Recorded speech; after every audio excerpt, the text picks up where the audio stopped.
خاصی معنی خیز تھی۔ سائرہ بیگم کو یک بیک سخت اشتعال آیا تو وہ بے بسی ہو کر انہیں دیکھتے ہوئے کہنے لگی، میں کوشش تو کرتی ہوں مگر کیا؟ ایسی کوشش جو بغیر خواہش کے ہو بیکار ہوتی ہے۔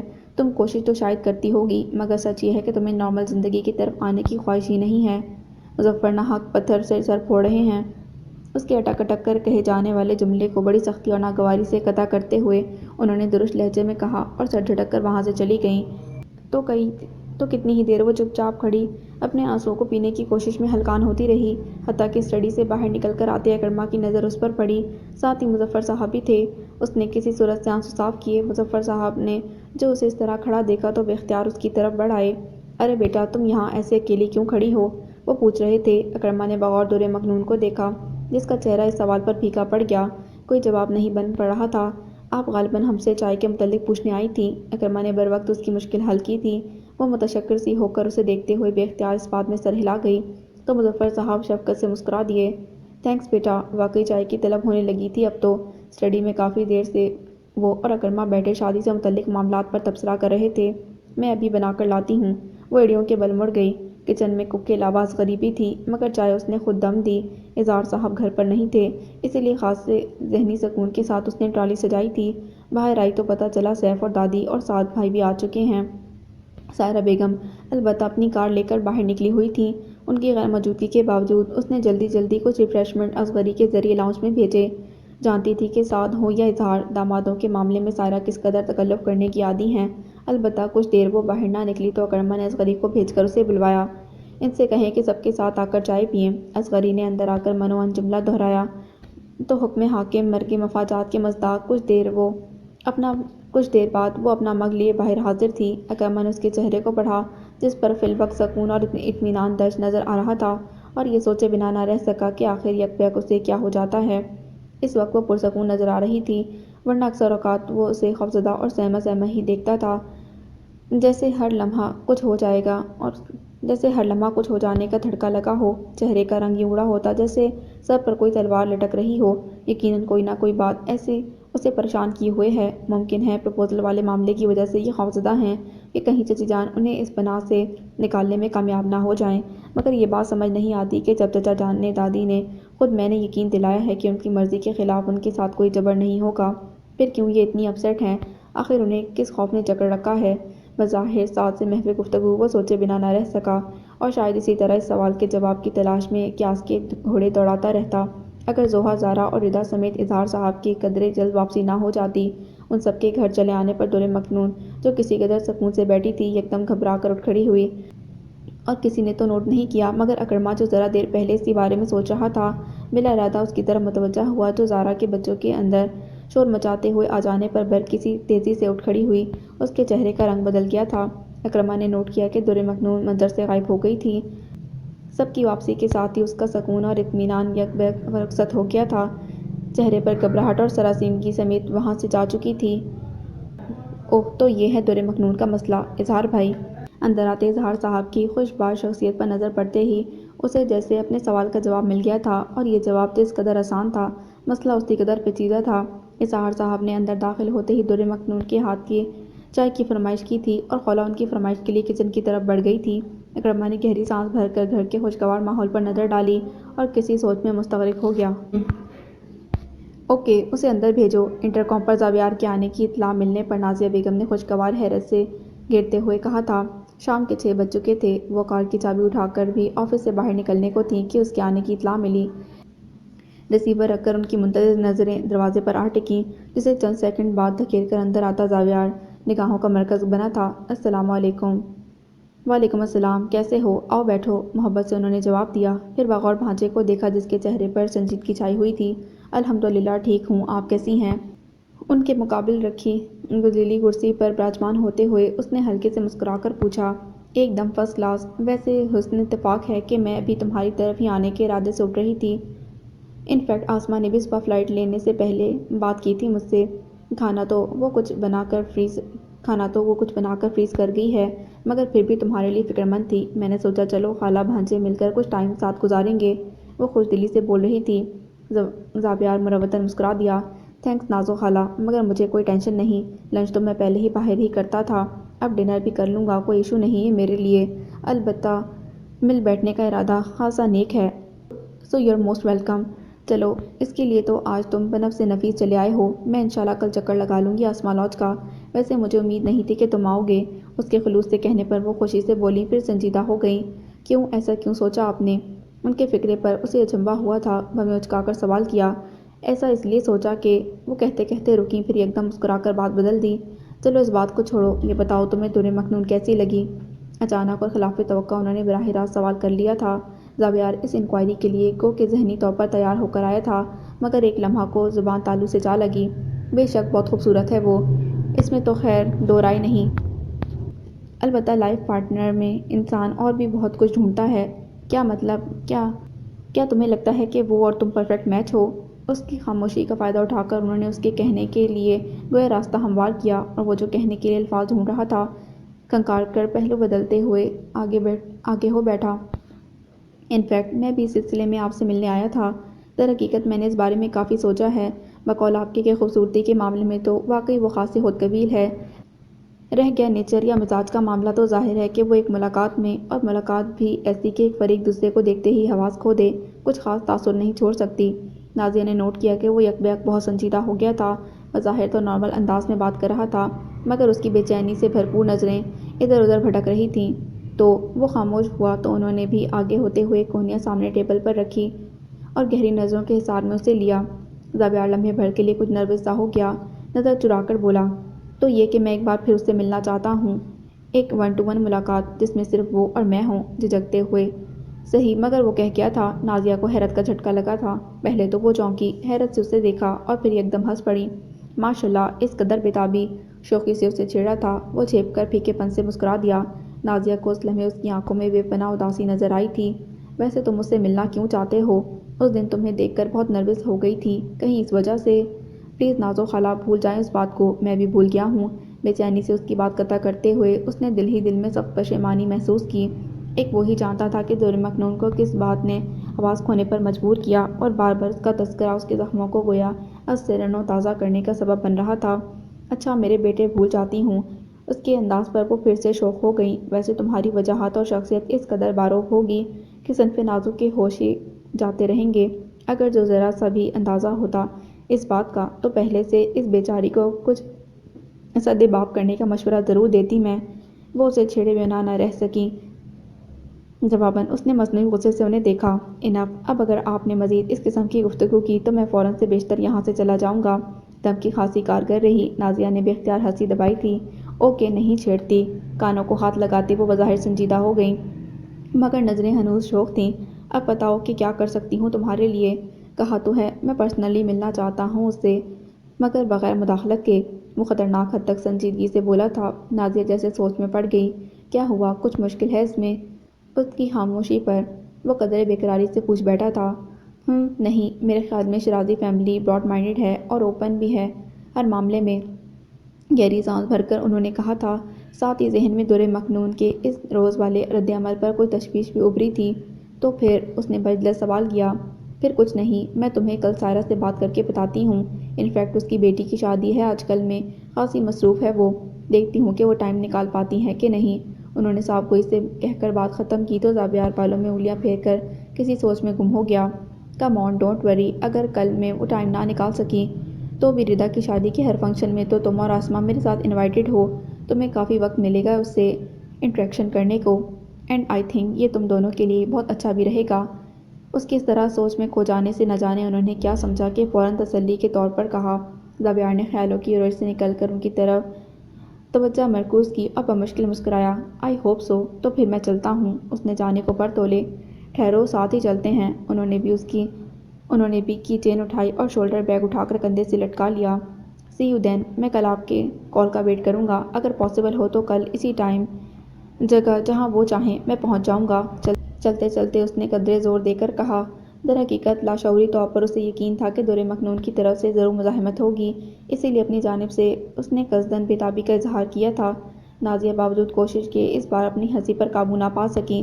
حد ہے زبی، کہاں تو شادی کو راضی نہ تھے اور کہاں یہ حال ہے۔ شوخی سے کہہ ڈالا، آپ نہیں سمجھیں گی خالہ، یہ کسی کی زندگی کا معاملہ ہے۔ اب کہ وہ بھی پھیکے پن سے مسکراتے ہوئے سر پر ہاتھ پھیر کر بولا، میں سب سمجھتی ہوں بچے، یہ بال ہم نے دھوپ میں سفید نہیں کیے۔ ان کی بزلہ سنجی اس وقت عروج پر تھی۔ اپنی بہن اور بھانجے کے لیے دل میں خصوصی جگہ تھی ان کے۔ پیار سے اس کے کندھے پر ہاتھ پھیرا تھا۔ ان کی محبت پر ایک بار پھر تبسم ان کے سنجیدہ چہرے کو چھو گیا تھا۔ اس دوران وہ دونوں چلتے ہوئے اپنی اپنی گاڑیوں تک چلے آئے تھے۔ نازیہ اسرار سے بولی، میرا خیال ہے آج تم میری طرف چلے چلو، گھر پر تو یوں بھی کوئی نہیں ہے۔ اچھا ہے تم دونوں خالہ بھانجے مل کر تمہاری ماما کی غیبتیں کریں گے۔ بات ہی ایسی کہی تھی انہوں نے کہ وہ مبہم سا مسکرا دیا۔ گوسپ تو میرا بھی ہابی ہے، مگر آج کل نہیں۔ اگر آپ نے میری میٹنگ فکس کر دی تو پھر کل ہم دونوں ساتھ ہی گھر چلے آئیں گے۔ تو گویا رشوت دی جا رہی ہے۔ نازیہ مسکرائیں۔ کیا کریں، مجبوری ہے۔ وہ سر کو جا کر شعوری خوشگواریت سے بولا تو وہ بھی ہنس دیں۔ اوکے بابا، پھر کل ملتے ہیں۔ اللہ حافظ۔ اللہ حافظ۔ کسی گہری سوچ سمیت اس نے انہیں جاتے ہوئے دیکھا تھا، پھر بددلی سے کار کا دروازہ کھول کر خود بھی اندر بیٹھ گیا۔ آسماں لوٹ جانے کو دل نہیں چاہ رہا تھا۔ کتنی ہی دیر وہ بلا ضرورت سڑکوں پر پیٹرول پھونکتا پھرا۔ تو پھر تم آ رہی ہو نا خالہ؟ آ جاؤں گی یار، یوں بھی یہاں کرنے کو ہے ہی کیا۔ طارق بھیا اگلے ہفتے آ رہے ہیں چھٹی پر، جب تک بس مما کی پھٹکاریں ہی مقدر میں ہیں۔ آج کل تو یوں بھی انہیں مجھے کوکنگ سکھانے کا جنون سوار ہو گیا ہے۔ خالہ کے اصرار پر اس نے دکھڑا رویا تھا۔ خالہ کو بے اختیار ہنسی آ گئی۔ چلو اچھا ہے، کوئی ڈھنگ کا کام تو سیکھا تم نے۔ اچھا ہی ہے، کسی کا بھلا ہو جائے گا۔ He very funny. شہرین بری طرح چڑی تھی۔ تمہیں زیادہ خوشی ہونے کی ضرورت نہیں، تمہاری بھابھی نہیں بن رہی میں۔ جلا کر کشن اسے کھینچ مارا، جسے اس نے بآسانی کیچ کر لیا۔ کیا پتہ بن ہی جاؤ۔ شوقی سے آنکھیں گھماتے اسے مزید چھیڑا تو وہ چونک کر اسے دیکھنے لگی۔ مطلب یہ کہ زوید بھی تو میرا کزن ہے، لہٰذا اس کے رشتے سے بھی تم میری بھابھی تو بن سکتی ہو۔ معنی خیز نظریں اس پر جمائیں تو وہ چلا گئی۔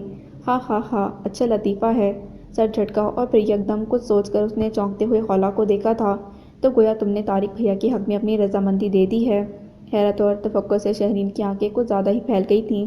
خالہ کو اسے دیکھ کر ہنسی آ گئی، جسے وہ صاف دبا گئی۔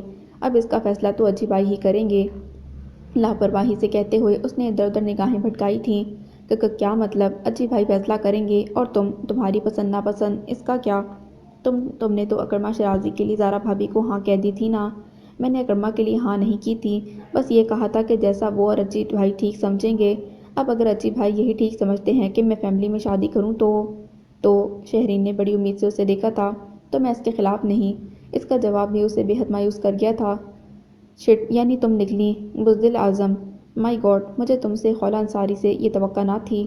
وہ ایک دم غصے میں آ گئی تھی۔ خالہ نے دھیرج سے اسے دیکھا اور مبہم سا مسکرا دی۔ کیا مطلب؟ بھلا تمہیں مجھ سے کیا توقع تھی اس زمن میں؟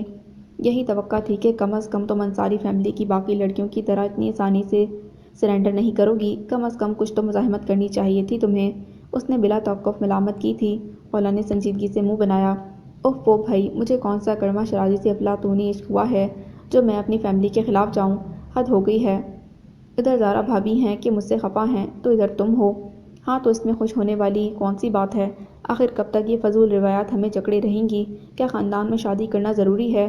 اس نے گود میں رکھے کشن پر مکھیاں برسائیں۔ خیر اس میں برائی بھی تو کوئی نہیں۔ خالہ نے اپنا موقف بیان کیا۔ تو پھر اجی بھائی اور خود شہریار ماموں کی شادیاں کیسے ہو گئیں فیملی سے باہر؟ ان کی دفعہ کسی کو یاد نہیں آئیں یہ قدیم پیراسائٹک روایات؟ وہ جل کر بولی تھی۔ خیر اجی بھائی کا تو سب کو پتہ ہے کہ ان کے جوڑ کے خاندان میں کوئی لڑکی ہی نہیں، اس لیے باہر دیکھنا پڑا۔ رہ گئے شہریار چچا، تو ان کی شادی کا انجام ہی تو اس روایت کو اور بھی سخت کرنے کا موجب بنا۔ جس طرح آسماں چچی ڈائیورس لے کر گئیں، انصاری فیملی کے لیے اسے بھولنا آسان نہیں۔ خالہ نے مضبوط لہجے میں جواباً کہا تو شہرین نے اسے بغور دیکھا۔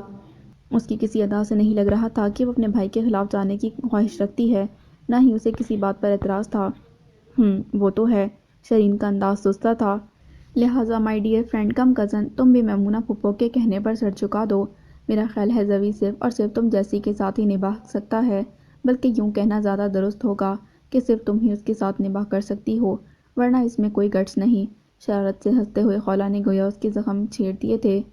شرین نے تلملا کر دونوں ہاتھوں میں اس کا گلا پکڑ کر دبایا تھا، جسے بمشکل وہ چھڑا سکی۔ یو ٹو بروٹس، میں سمجھتی تھی کہ کم از کم تم تو میرا ساتھ دو گی۔ سوری، میں اپنی متوقع ساس کے خلاف جانے کا رسک فی الحال نہیں لے سکتی۔ ایک بار تمہارے گھر آ جاؤں پھر سوچوں گی۔ وہ لاپرواہی سے بولی تو شہرین نے اسے دھموکہ جڑ دیا۔ اور جو اس دوران ماما نے طارق بھائی کے ولیمے والے دن ہی مجھے رخصت کر دیا تو کم آن یار، شادی اور ولیمے میں ایک دن کا گیپ تو عموماً ہوتا ہے نا، اس دوران سوچ لیں گے کچھ۔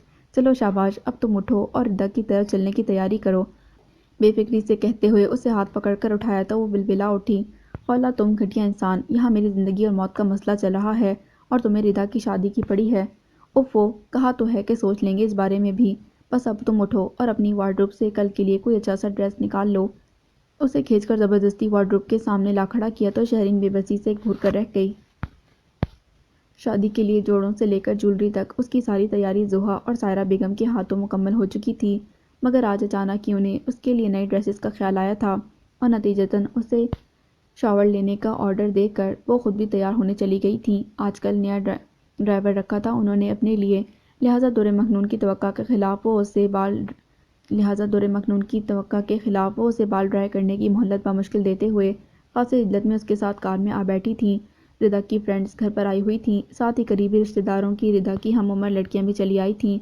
ان سب کے ہوتے ہوئے بھی سائرہ بیگم اسے شاپنگ کے لیے اپنے ساتھ گھسیٹ لائیں۔ ان کی اس مہربانی کے پیچھے کیا محرک ہے؟ اس سے انجان وہ سائرہ بیگم کے پیچھے کسی معمول کی طرح چلتی ہر اس چیز کے لیے سر ہلا گئی جسے سائرہ بیگم نے اس کے لیے پسند کیا تھا، حتیٰ کہ بلیک اور میرون کے کنٹراسٹ والے خوبصورت سوٹ کو پسند کرنے کے بعد جب انہوں نے اسے ٹرائی کرنے کے لیے بھیجا، اسے قطعاً اندازہ نہ تھا کہ وہ اسے زاویار انصاری سے ملوانے لے جا رہی ہیں۔ زبردست، بہت خوبصورت لگ رہا ہے یہ تم پر، فٹنگ بھی غضب کی آئی ہے، اس کے ساتھ ہی غالباً یہ ایئرنگز اچھے لگیں گے، میرون نگینوں والے خوبصورت چھوٹے چھوٹے آویزے تھے۔ جی ہاں، مگر چھوڑو اور انہیں پہن لو، ان فیکٹ گھر جانے سے پہلے مجھے کلب جانا ہے، چند منٹ کام ہے وہاں، ایک تو جب سے کلب کی پریزیڈنٹ بنی ہوں چکرا کر ہی رہ گئی ہوں میں۔ اس کی بات قطع کرتے ہوئے انہوں نے حکم صادر فرمایا تھا، ساتھ ہی شولڈر بیگ سے والیٹ نکالنے لگی، یہ اشارہ تھا اسے خاموش رہنے کا۔ وہ بعد ناخواستہ ایئرنگز پہن کر ان کے پیچھے چل پڑی جو اب کاؤنٹر کی طرف بڑھ گئی تھیں۔ کپڑے چینج کرنے کی اجازت تو انہوں نے دی نہیں تھی۔ کاؤنٹر کے ساتھ لگے قدادم آئینے پر نظر پڑی تو احساس ہوا اس سوٹ اور جولری میں وہ واقعی جچ رہی تھی۔ بال بنانے کی مہلت تو انہوں نے دی ہی نہیں تھی جو اس وقت تازہ شیمپو کر کے خوب چمک رہے تھے۔ واپسی پر خاموشی رہی۔ آدھے گھنٹے کی ڈرائیو کے بعد وہ دونوں کلب میں داخل ہو رہی تھیں۔ حسب سابق دور مکنون کا دل کانوں میں دھڑک رہا تھا، مگر سائرہ بیگم کو پرواہ نہیں تھی۔ ان کی متلاشی نظریں کلب کے لان میں برقی سی تیزی سے گھوم رہی تھیں۔ گوہر مقصود وہیں موجود تھا۔ ذرا فاصلے پر انہوں نے لان کے کونے میں لگی میز پر نازیہ اور زاویار کو بیٹھے ہوئے دیکھا، جن کے پرزور اصرار پر انہیں اسے یہاں لاتے ہی بنی تھی۔ زاویار کی دلچسپی نے انہیں مجبور کر دیا۔ ادھر آؤ، اچانک اس کا ہاتھ تھام کر وہ لان کے گوشے کی طرف چلی آئیں جہاں وہ دونوں ان کے منتظر تھے۔ دور مکنون بے بسی سے نظر جھکائے ان کی عقب میں چلی آئی اور اس سے پہلے کہ وہ کچھ سوچی سائرہ بیگم نے اسے اچانک ہاتھ پکڑ کر اپنے برابر لا کھڑا کیا۔ دور مکنون کی نظریں بے اختیار سامنے آ رکی تھیں اور پھر جیسے حیرت اور دکھ سے پھٹی کی پٹی رہ گئیں، جبکہ سائرہ بیگم بہت پر امید تھیں۔ زاویار کی آنکھوں کی چمک ان کی ندامت مٹا گئی۔ السلام علیکم دور مکنون، کیا حال ہے، کیسی ہو تم؟ نازیہ نے خوشگوار موڈ میں اٹھ کر مسافے کے لیے ہاتھ بڑھایا تھا۔ زاویار بھی ان کے ساتھ ہی اٹھ کھڑا ہوا، اس کی نظریں ساتھ موجود خواتین کی موجودگی کا خیال کیے بغیر بے قراری سے دور مکنون کے چہرے پر آ جمی تھیں اور اس کی یہ بے قراری سائرہ محسوس کر کے رہ گئی۔ نمکین پانیوں کا گولا دور مکنون کی حلق میں آ ٹکا تھا، وہ محض سر ہلا سکی، البتہ سائرہ بیگم کو بہت گلہ آمیز نظروں سے دیکھا تھا اس نے۔ کیا حال ہے بیٹا، کیسے ہیں آپ؟ سائرہ بیگم کو دور مکنون کے گونگے پن پر یکدم بہت تاؤ آ گیا تھا، مگر مجبوراً برداشت کر کے بدصورت زاویار کو مخاطب کر لیا جس کی بے قرار نظریں اس کے دل میں پھول کھلا گئی تھیں۔ میں ٹھیک ہوں، دعا ہے آپ کی، وہ مؤدب سا کہہ کر ان کے سامنے قدرے جھکا تھا۔